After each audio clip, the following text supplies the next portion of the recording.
आज हम लोग मुंह के कैंसर के बारे में बात करेंगे। मुंह का कैंसर हमारे भारतवर्ष में उत्तरी और पूर्वी भारत में सबसे पुरुषों में होने वाला सबसे प्रमुख कैंसर है। महिलाएं भी इससे अछूती नहीं हैं। इसके जो प्रमुख कारण हैं वो तंबाकू का सेवन हो या स्मोकिंग या के फॉर्म में हो या गुटखा पान के जरिए हो रहा हो, इस दोनों से ही होता है।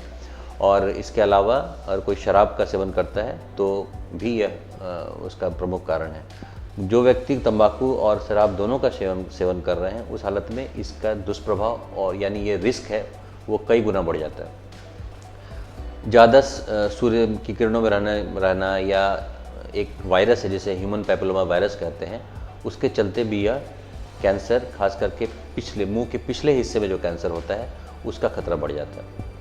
अब हम बात करें कि लक्षण क्या है, तो ज़्यादातर केसेस में ये देखा गया है कि ये मुंह के छाले के तौर पे जो दर्द रहित है, शुरू में इसमें कोई दर्द नहीं होता, पेनलेस होता है। इस तरह के छाले जो 2 हफ्ते से ज़्यादा रह रहे हों और ठीक ना हो रहे हों, उनमें यह खतरा होने का ज़्यादा चांस है।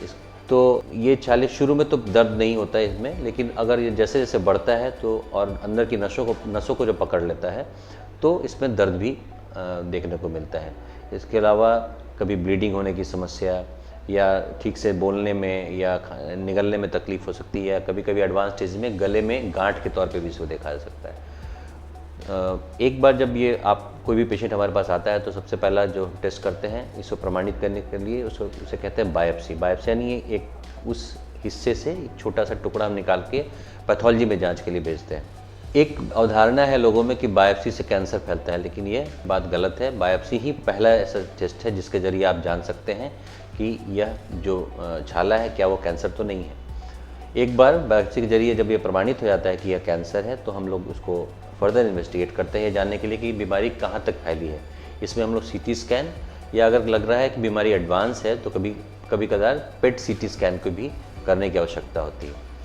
एक बार बायोप्सी और स्टेज पता हो जाने के बाद अगर कोई पेशेंट को शुरुआती कैंसर्स हैं तो उसका इलाज प्रमुख तौर पर सर्जरी है। इसका बेस्ट इलाज सर्जरी माना जाता है अर्ली स्टेजेस में, जिसमें हम ट्यूमर को उसके जो छाला है उसके आसपास के जो नॉर्मल टिश्यू है मार्जिन के साथ उसको निकालते हैं और गले से जहाँ यह गांठ जा सकती है या ट्यूमर गांठों में जा सकती है उसको भी निकालते हैं और इसे जाँच के लिए भेजा जाता है। फाइनल रिपोर्ट आने के बाद यह डिसाइड किया जाता है कि क्या इस व्यक्ति को आगे रेडियोथेरेपी या कीमोरेडियोथेरेपी की आवश्यकता है या नहीं।